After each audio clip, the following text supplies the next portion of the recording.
Robinson Crusoe by Daniel Defoe. Chapter 4. First Weeks on the Island. When I waked it was broad day, the weather clear, and the storm abated, so that the sea did not rage and swell as before. But that which surprised me most was that the ship was lifted off in the night from the sand where she lay by the swelling of the tide, and was driven up almost as far as the rock which I had first mentioned, where I had been so bruised by the wave dashing me against it. This being within about a mile from the shore where I was, and the ship seeming to stand upright still, I wished myself on board, that at least I might save some necessary things for my use. When I came down from my apartment in the tree, I looked about me again, and the first thing I found was the boat, which lay, as the wind and the sea had tossed her up, upon the land about 2 miles on my right hand. I walked as far as I could upon the shore to have got to her, but found a neck or inlet of water between me and the boat, which was about 1/2 mile broad. So I came back for the present, being more intent upon getting at the ship, where I hoped to find something for my present subsistence. A little after noon I found the sea very calm, and the tide ebbed so far out that I could come within 1/4 of a mile of the ship. And here I found a fresh renewing of my grief, for I saw, evidently, that if we had kept on board we had all been safe. That is to say, we had all got safe on shore, and I had not been so miserable as to be left entirely destitute of all comfort and company as I now was. This forced tears to my eyes again, but as there was little relief in that, I resolved, if possible, to get to the ship, so I pulled off my clothes, for the weather was so hot to an extremity, and took the water. But when I came to the ship, my difficulty was still greater to know how to get on board, for as she lay aground and high out of the water, there was nothing within my reach to lay hold of. I swam around her twice, and the second time I spied a small piece of rope, which I wondered I did not see at first, hung down by the forechains so low as that with great difficulty I got hold of it, and by the help of that rope I got up into the forecastle of the ship. Here I found that the ship was bulged, and had a great deal of water in her hold, but that she lay so on the side of a bank of hard sand, or rather earth, that her stern lay lifted up upon the bank, and her head low, almost to the water.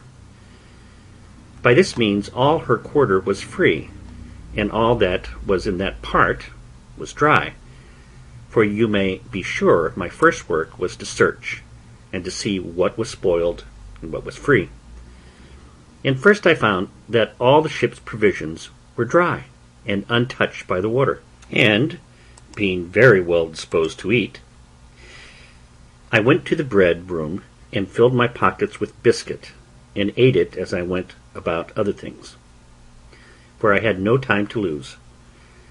I also found some rum in the great cabin, of which I took a large dram, in which I had indeed need enough to spirit me for what was before me. Now I wanted nothing but a boat to furnish myself with many things which I foresaw would be very necessary to me. It was in vain to sit still and wish for what was not to be had, and this extremity roused my application. We had several spare yards, and 2 or 3 large spars of wood, and a spare topmast or 2 in the ship.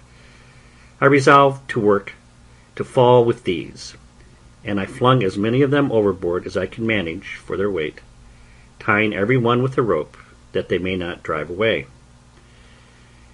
When this was done, I went down the ship's side, and pulling them to me, I tied 4 of them together at both ends as well as I could, in the form of a raft, and laying 2 or 3 short pieces of plank upon them crossways, I found I could walk upon it very well, but that it was not able to bear any great weight, the pieces being too light. So I went to work, and with a carpenter's saw I cut a spare topmast into 3 lengths and added them to my raft, with a great deal of labor and pains.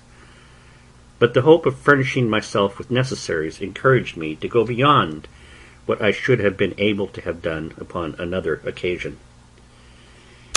My raft was now strong enough to bear any reasonable weight. My next care was what to load it with, and how to preserve what I had laid upon it from the surf of the sea. But I was not long considering this. I first laid all the planks or boards upon it that I could get. Having considered well what I most wanted, I got 3 of the seamen's chests, which had been broken open, and emptied and lowered them down upon my raft. The first of these I filled with provisions, that is, bread, rice, 3 Dutch cheeses, 5 pieces of dried goat's flesh, which we lived much upon, and a little remainder of European corn, which had been laid by for some fowls which we brought to sea with us. But the fowls were killed. There had been some barley and wheat together, but to my great disappointment I found afterwards that the rats had eaten or spoiled it all. As for liquors, I found several cases of bottles belonging to our skipper, in which were some cordial waters, and in all about 5 or 6 gallons of rack.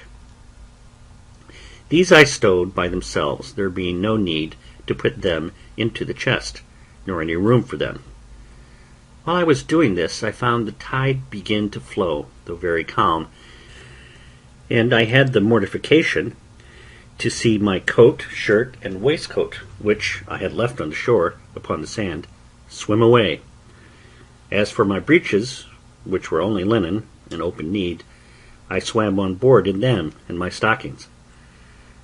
However, this set me rummaging for clothes, of which I found enough, but took no more than I wanted for present use, for I had other things which my eye was more upon, as, first, tools to work with when on shore. And it was after long searching that I found out the carpenter's chest, which was indeed a very useful prize to me, and much more valuable than a shipload of gold would have been at that time. I got it down to my raft, whole as it was, without losing time to look into it, for I knew in general what it contained. My next care was for some ammunition and arms. There were 2 very good fowling pieces in the great cabin, and 2 pistols. These I secured first, with some powder horns and a small bag of shot, and 2 old rusty swords. I knew there were 3 barrels of powder in the ship, but I knew not where our gunner had stowed them. But with much search I found them, 2 of them dry and good, the 3rd had taken water. Those 2 I got to my raft with my arms. And now I thought myself pretty well freighted, and began to think how I should get on shore with them, having neither sail, oar, nor rudder, and the least capful of wind would have overset all my navigation. I had 3 encouragements. First, a smooth, calm sea. Secondly, the tide rising and setting in to the shore. Thirdly, what little wind there was blew me towards the land. And thus, having found 2 or 3 broken oars belonging to the boat, and besides the tools which were in the chest, I found 2 saws, an axe, and a hammer. With this cargo I put to sea. For a mile or thereabouts my raft went very well, only that I found it drive a little distant from the place where I had landed before, by which I perceived that there was some indraft of the water, and consequently I hoped to find some creek or river there, which I might make use of as a port to get to land with my cargo. As I imagined, so it was. There appeared before me a little opening of the land, and I found a strong current of the tide set into it, so I guided my raft as well as I could to keep in the middle of the stream. But here I had like to have suffered a second shipwreck, which, if I had, I think verily would have broken my heart. For knowing nothing of the coast, my raft ran aground at one end of it upon a shoal, and not being aground at the other end, it wanted but a little that all my cargo had slipped off towards the end that was afloat, and to fallen into the water. I did my utmost by setting my back against the chests to keep them in their places, but I could not thrust off the raft with all my strength, neither durst I stir from the posture I was in, but holding up the chests with all my might, I stood in that manner near half an hour, in which time the rising of the water brought me a little more upon a level, and a little after, the water still rising, my raft floated again, and I thrust her off with the oar I had into the channel, and then driving up higher, I at length found myself in the mouth of a little river, with land on both sides, and a strong current of tide running up. I looked on both sides for a proper place to get to shore, for I was not willing to be driven too high up the river, hoping in time to see some ships at sea, and therefore resolved to place myself as near the coast as I could.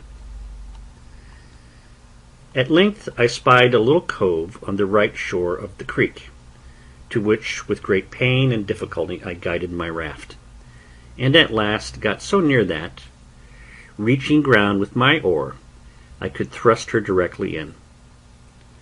But here I had like to have dipped all my cargo into the sea again, for that shore, lying pretty steep, that is to say, sloping, there was no place to land, and where one end of my float, if it ran on shore, would lie so high, and the other sink lower, as before, that it would endanger my cargo once again. All that I could do was to wait till the tide was at the highest, keeping the raft with my oar like an anchor, to hold the side of it fast to the shore near a flat piece of ground, which I expected the water would flow over. And so it did.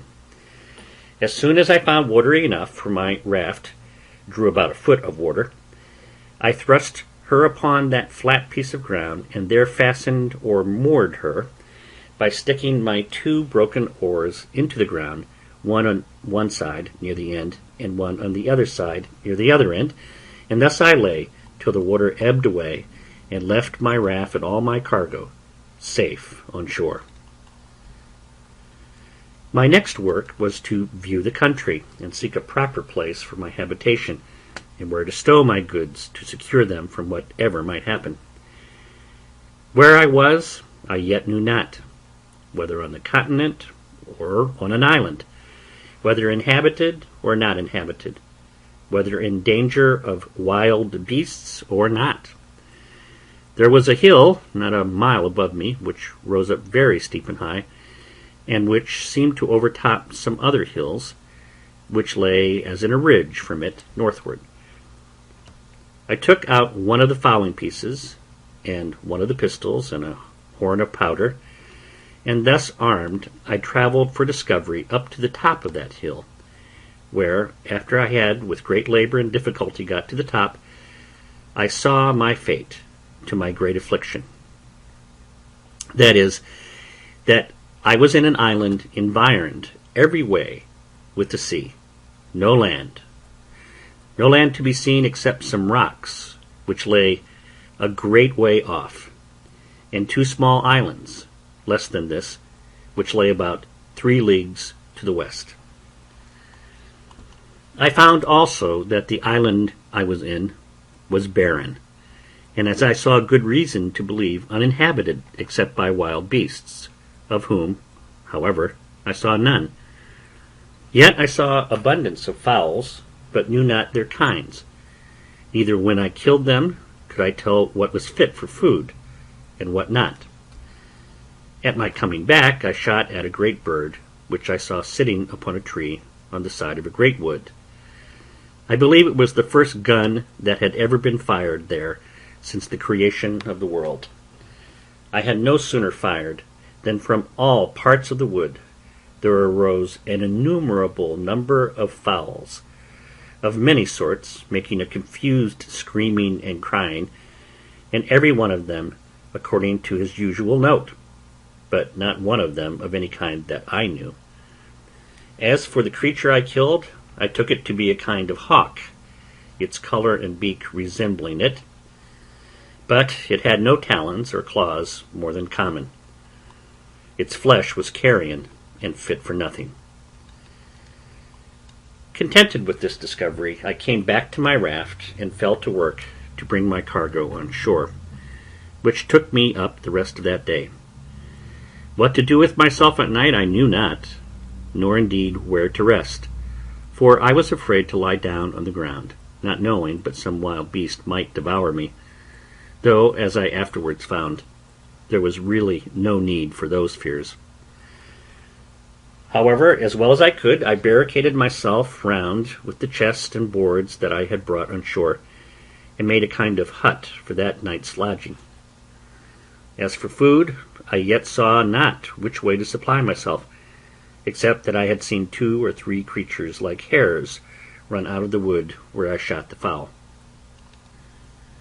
I now began to consider that I might yet get a great many things out of the ship which would be useful to me, and particularly some of the rigging and sails, and such other things as might come to land. And I resolved to make another voyage on board the vessel, if possible. And as I knew that the first storm that blew must necessarily break her all in pieces, I resolved to set all other things apart till I had got everything out of the ship that I could get.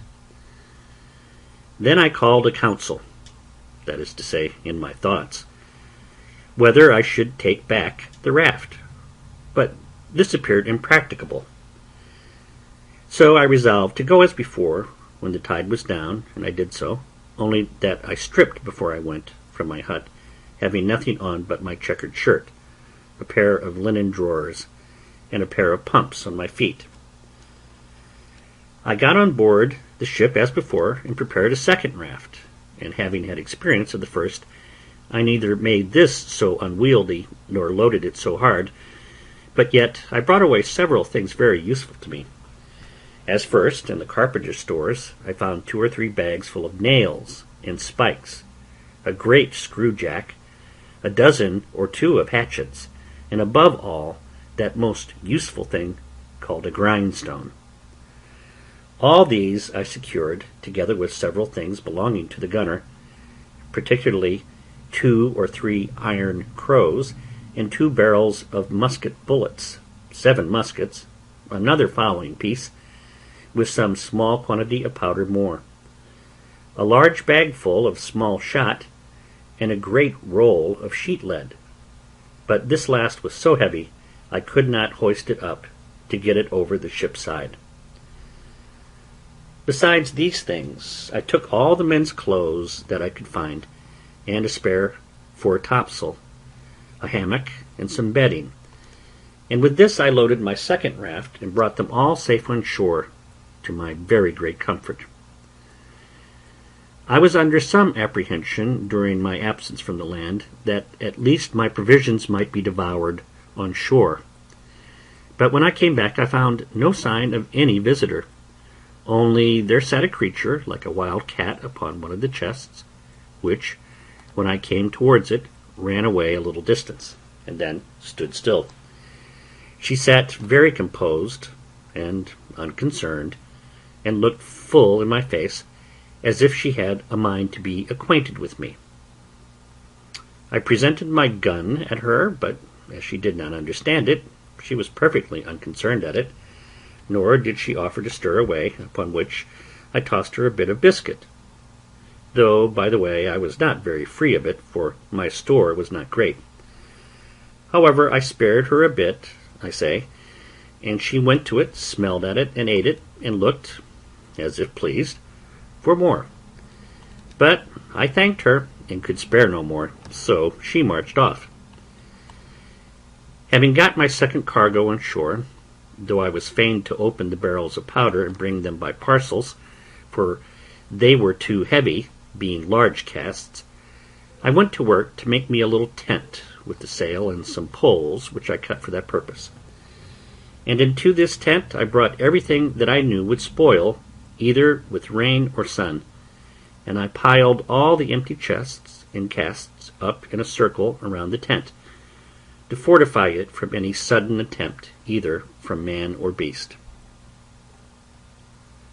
When I had done this, I blocked up the door of the tent with some boards within, and an empty chest set up on end without, and, spreading one of the beds upon the ground, laying my 2 pistols just at my head, and my gun at length by me, I went to bed for the first time, and slept very quietly all night, for I was very weary and heavy, for the night before I had slept little, and had labored very hard all day to fetch all those things from the ship, and to get them on shore. I had the biggest magazine of all kinds now that ever was laid up, I believe, for one man, but I was not satisfied still, for while the ship sat upright in that posture, I thought I ought to get everything out of her that I could. So, every day at low water, I went on board and brought away something or other. But particularly the 3rd time I went, I brought away as much of the rigging as I could, as also all the small ropes and rope twine I could get, with a piece of spare canvas, which was to mend the sails upon occasion, and the barrel of wet gunpowder. In a word, I brought away all the sails, first and last, only that I was fain to cut them in pieces, and bring as much at a time as I could, for they were no more useful to be sails, but as mere canvas only. But that which comforted me more still was that last of all, after I had made 5 or 6 such voyages as these, and thought I had nothing more to expect from the ship that was worth my meddling with, after all this, I found a great hogshead of bread, 3 large runlets of rum or spirits, a box of sugar, and a barrel of fine flour. This was surprising to me, because I had given over expecting any more provisions, except what was spoiled by the water. I soon emptied the hogshead of the bread, and wrapped it up parcel by parcel in pieces of the sails, which I cut out. And, in a word, I got all this safe on shore also. The next day I made another voyage, and now, having plundered the ship of what was portable and fit to hand out, I began with the cables. Cutting the great cable into pieces, such as I could move, I got 2 cables and a hawser on shore, with all the ironwork I could get, and having cut down the spritsail yard and the mizzen yard and everything I could get to make a large raft, I loaded it with these heavy goods and came away.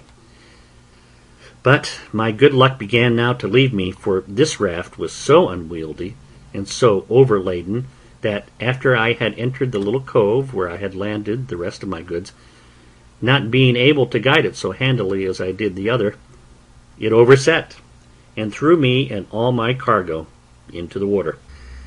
As for myself, it was no great harm, for I was near the shore, but as to my cargo, it was a greater part of it lost, especially the iron, which I expected would have been of great use to me. However, when the tide was out, I got most of the pieces of the cable ashore, and some of the iron, though with infinite labor, for I was fain to dip for it into the water, a work which fatigued me very much. After this, I went every day on board and brought away what I could get. I had now been 13 days on shore, and had been 11 times on board the ship, in which time I had brought away all that one pair of hands could well be supposed capable to bring, though I believe verily, had the calm weather held, I should have brought away the whole ship, piece by piece. But preparing the 12th time to go on board, I found the wind began to rise. However, at low water, I went on board, and though I thought I had rummaged the cabin so effectually that nothing more could be found, yet I discovered a locker with drawers in it, in one of which I found 2 or 3 razors and 1 pair of large scissors, with some 10 or a dozen of good knives and forks. In another I found about 36 pounds value of money, some European coins, some Brazil, some pieces of 8, some gold, and some silver. I smiled to myself at the sight of this money. "O drug," said I, aloud, "what art thou good for? Thou art not worth to me. No, not the taking off the ground. One of those knives is worth all this heap. I have no manner of use for thee. E'en remain where thou art, and go to the bottom as a creature whose life is not worth saving." However, upon second thoughts, I took it away, and wrapping all this in a piece of canvas, I began to think of making another raft. But while I was preparing this, I found the sky overcast, and the wind began to rise, and in a quarter of an hour it blew a fresh gale from the shore. It presently occurred to me that it was in vain to pretend to make a raft with the wind offshore, and that it was my business to be gone before the tide of flood began. Otherwise I might not be able to reach the shore at all. Accordingly, I left myself down into the water, and swam across the channel, which lay between the ship and the sands, and even that with difficulty enough, partly with the weight of the things I had about me, and partly the roughness of the water, for the wind rose very hastily, and before it was quite high water, it blew a storm. But I had got home to my little tent, where I lay, with all my wealth about me, very secure. It blew very hard all night, and in the morning, when I looked out, behold, no more ship was to be seen. I was a little surprised, but recovered myself with the satisfactory reflection that I had lost no time nor abated any diligence to get everything out of her that could be useful to me, and that indeed there was little left in her that I was able to bring away, if I had had more time. I now gave over any more thoughts of the ship, or of anything out of her, except what might drive on shore from her wreck, as indeed divers pieces of her afterwards did, but those things were of small use to me. My thoughts were now wholly employed about securing myself against either savages, if any should appear, or wild beasts, if any were in the island, and I had many thoughts of the method how to do this, and what kind of dwelling to make, whether I should make me a cave in the earth, or a tent upon the earth, and in short I resolved upon both, the manner and description of which it may not be improper to give an account of. I soon found the place I was in not fit for my settlement, because it was upon a low moorish ground near the sea, and I believed it would not be wholesome, and more particularly because there was no fresh water near it. So I resolved to find a more healthy and more convenient spot of ground. I consulted several things in my situation which I found would be proper for me. First, health and fresh water, I just now mentioned. Secondly, shelter from the heat of the sun. Thirdly, security from ravenous creatures, whether man or beast. Fourthly, a view to the sea, that if God sent any ship in my sight, I might not lose any advantage for my deliverance, of which I was not willing to banish all my expectation yet. In search of a place proper for this, I found a little plain on the side of a rising hill, whose front, towards this little plain, was steep as a house side, so that nothing could come down upon me from the top. On the one side of the rock there was a hollow place, worn a little way in, like the entrance or door of a cave, but there was not really any cave or any way into the rock at all. On the flat of the green just before this hollow place I resolved to pitch my tent. This plain was not above 100 yards broad, and about twice as long, and lay like a green before my door, and at the end of it descended irregularly every way down into the low ground by the seaside. It was on the north-northwest side of the hill, so that it was sheltered from the heat every day, till it came to a west and by south sun, or thereabouts, which in those countries is near the setting. Before I set up my tent, I drew a half circle before the hollow place, which took in about 10 yards in its semi-diameter from the rock, and 20 yards in its diameter from its beginning and ending. In this half circle I pitched 2 rows of strong stakes, driving them into the ground till they stood very firm like piles, the biggest end being out of the ground above 5.5 feet and sharpened at the top. The 2 rows did not stand above 6 inches from one another. Then I took the pieces of cable which I had cut in the ship and laid them in rows, one upon another, within the circle, between these 2 rows of stakes, up to the top, placing other stakes in the inside, leaning against them, about 2.5 feet high, like a spur to a post.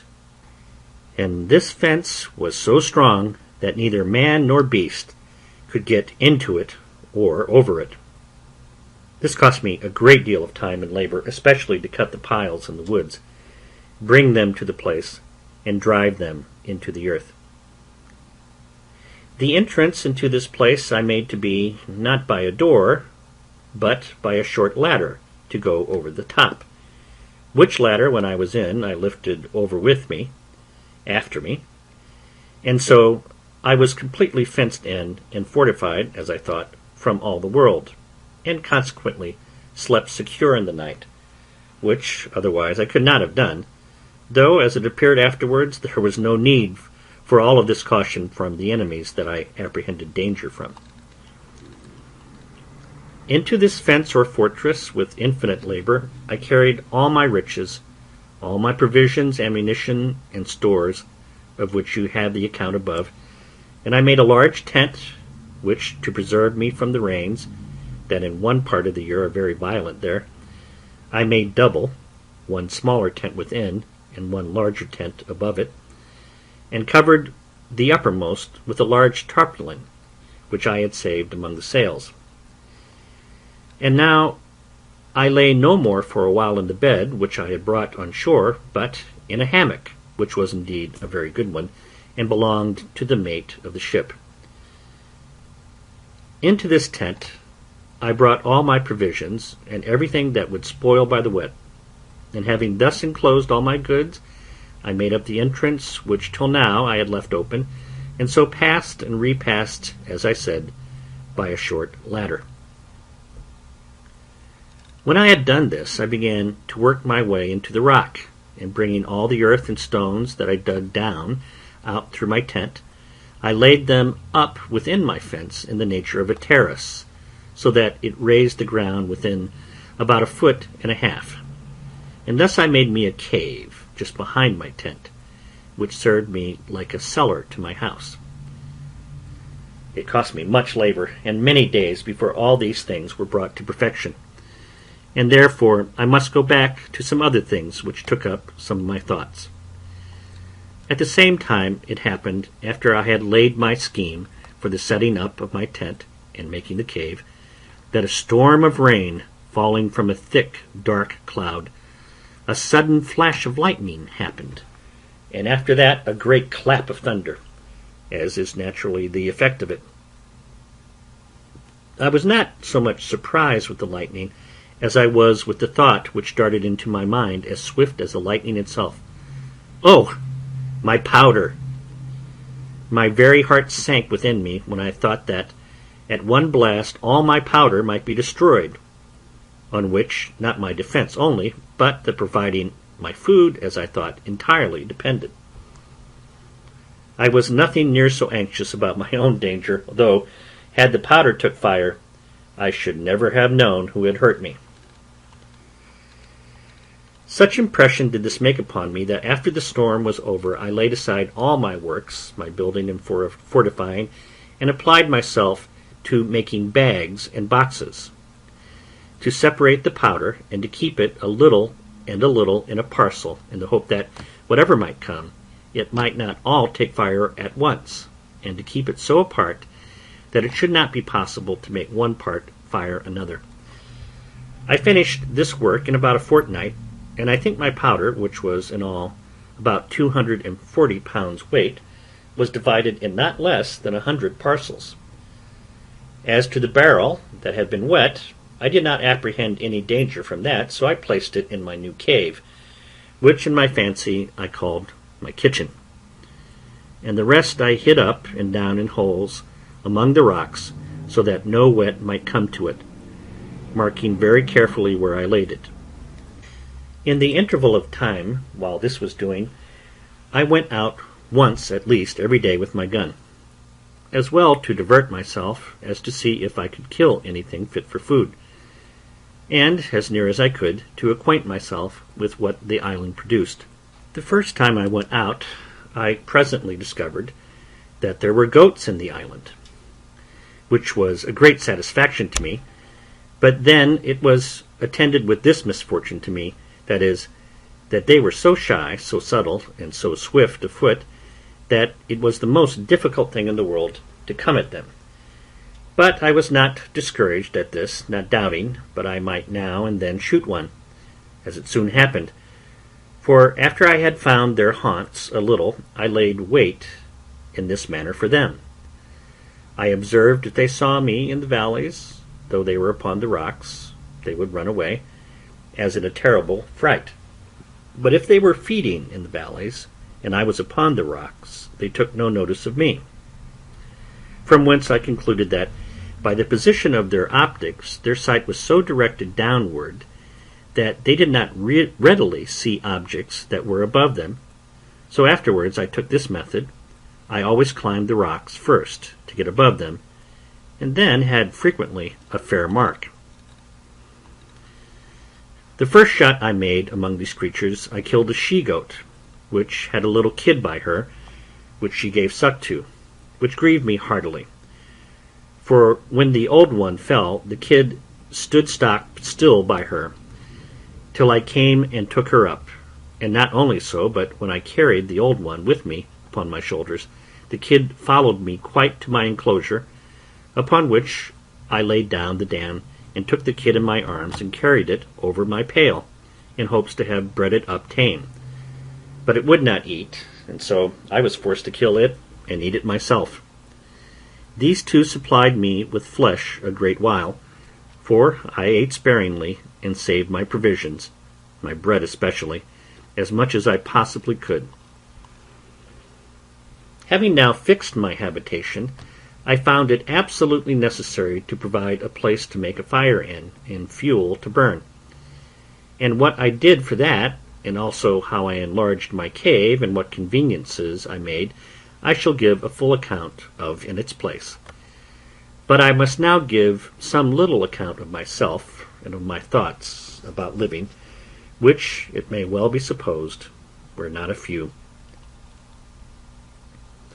I had a dismal prospect of my condition, for, as I was not cast away upon that island without being driven, as is said, by a violent storm, quite out of the course of our intended voyage, and a great way, that is, some hundreds of leagues out of the ordinary course of the trade of mankind, I had great reason to consider this as a determination of heaven, that in this desolate place, and in this desolate manner, I should end my life.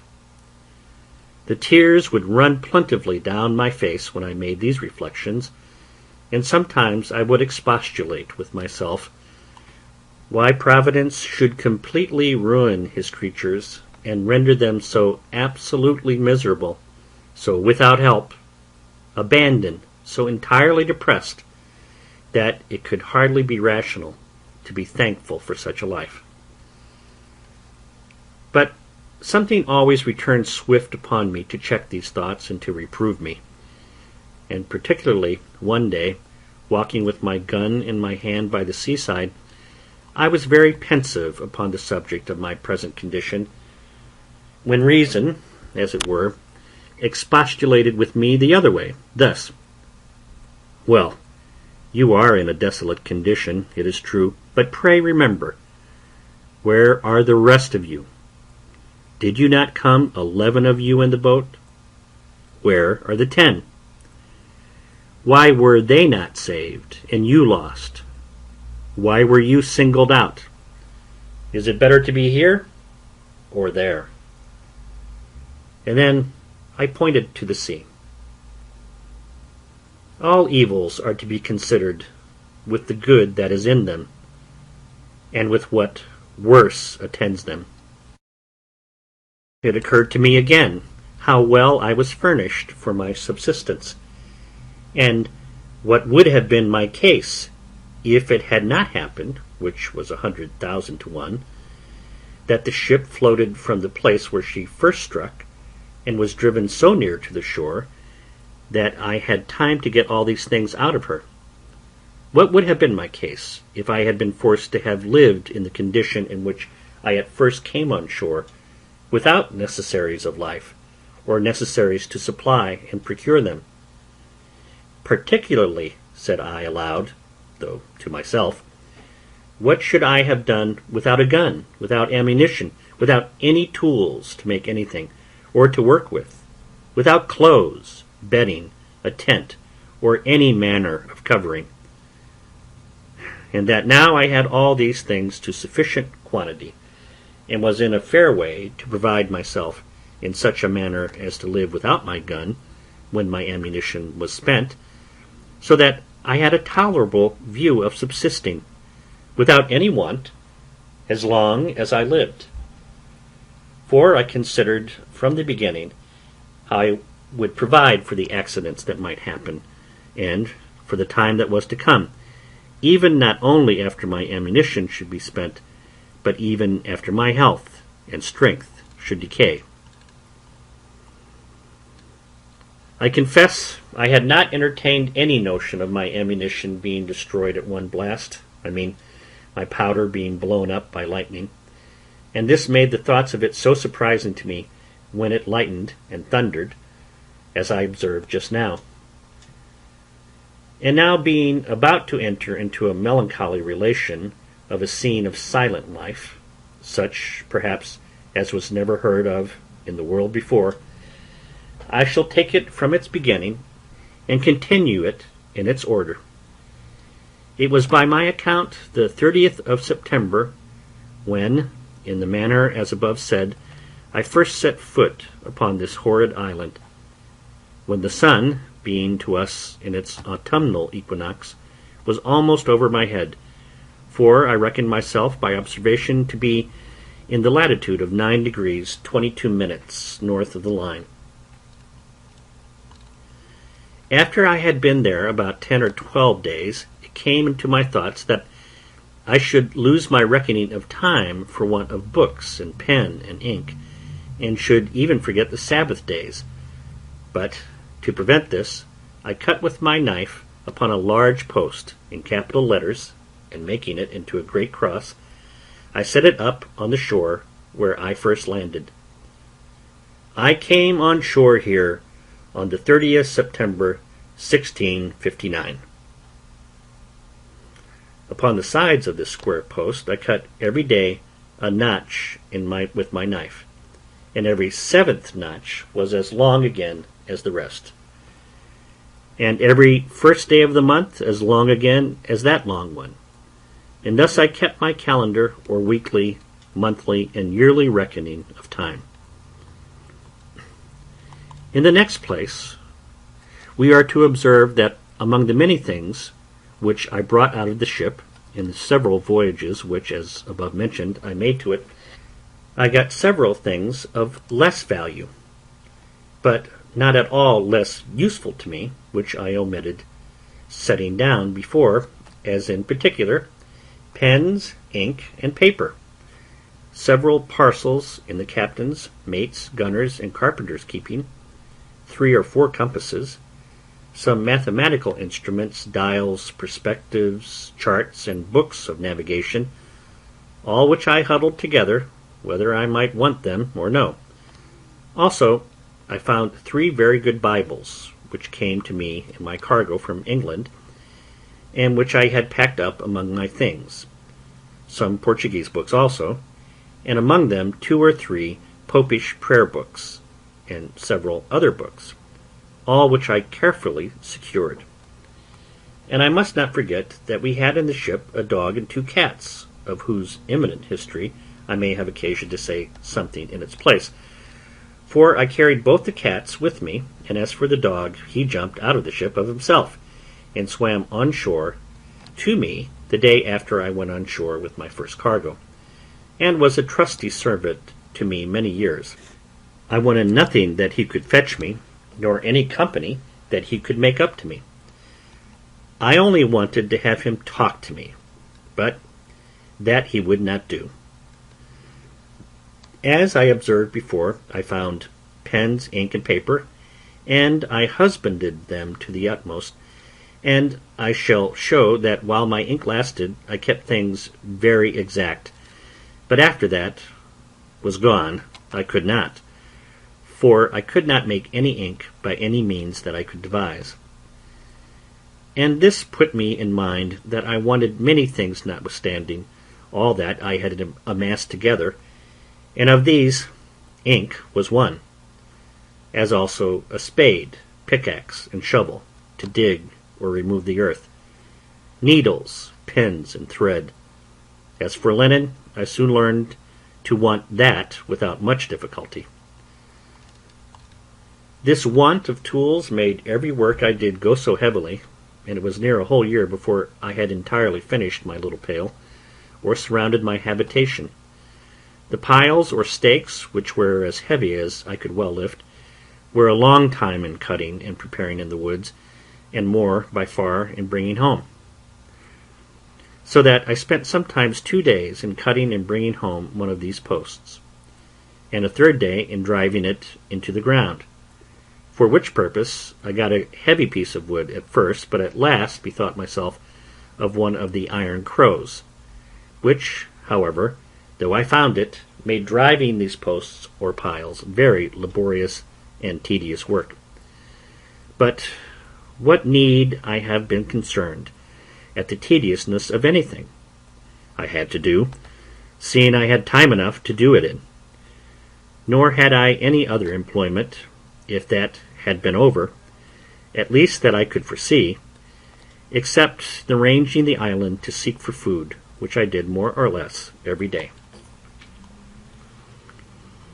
I now began to seriously consider my condition and the circumstances I was reduced to, and I drew up the state of my affairs in writing, not so much to leave them to any that were to come after me, for I was likely to have but few heirs, as to deliver my thoughts from daily poring over them, and afflicting my mind. And as my reason began now to master my despondency, I began to comfort myself as well as I could, and to set the good against the evil, that I might have something to distinguish my case from worse. And I stated very impartially, like debtor and creditor, the comforts I enjoyed against the miseries I suffered, thus: Evil.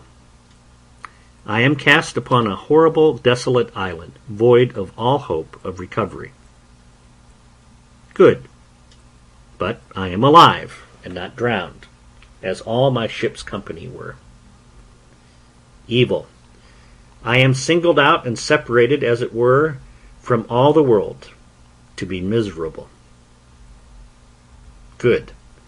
But I am singled out, too, from all the ship's crew, to be spared from death. And he that miraculously saved me from death can deliver me from this condition. Evil. I am divided from mankind, a solitaire one banished from human society. Good. But I am not starved and perishing on a barren place, affording no sustenance. Evil. I have no clothes to cover me. Good. But I am in a hot climate, where, if I had clothes, I could hardly wear them. Evil. I am without any defense or means to resist any violence of man or beast. Good. But I am cast on an island where I see no wild beasts to hurt me, as I saw on the coast of Africa, and what if I had been shipwrecked there? Evil. I have no soul to speak to or relieve me. Good. But God wonderfully sent the ship in near enough to the shore that I have got out as many necessary things as will either supply my wants or enable me to supply myself, even as long as I live. Upon the whole, here was an undoubted testimony that there was scarce any condition in the world so miserable, but there was something negative or something positive to be thankful for in it. And let this stand as a direction from the experience of the most miserable of all conditions in this world, that we may always find in it something to comfort ourselves with, and to set, in the description of good and evil, on the credit side of the account.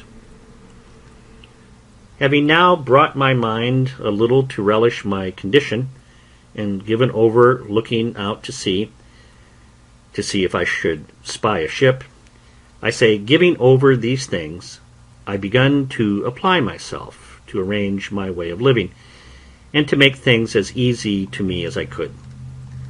I have already described my habitation, which was a tent under the side of a rock, surrounded with a strong pale of posts and cables, but I might now rather call it a wall, for I raised a kind of wall up against it of turfs, about 2 feet thick on the outside, and after some time, I think it was a year and a half, I raised rafters from it, leaning to the rock, and thatched or covered it with boughs of trees, and such things as I could get to keep out the rain, which I found at some times of the year very violent.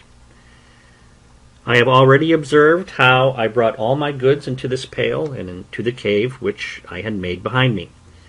But I must observe, too, that at first this was a confused heap of goods, which, as they lay in no order, so they took up all my place. I had no room to turn myself, so I set myself to enlarge my cave and work farther into the earth, for it was a loose sandy rock which yielded easily to the labor I bestowed on it, and so when I found I was pretty safe as to beasts of prey, I worked sideways to the right hand into the rock, and then, turning again to the right, worked quite out, and made me a door to come out on the outside of my pale or fortification. This gave me not only egress and regress, as it was a way back to my tent and to my storehouse, but gave me room to store my goods.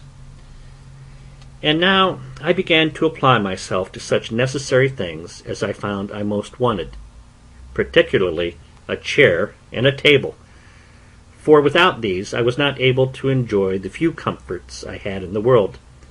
I could not write or eat or do several things with so much pleasure without a table, so I went to work.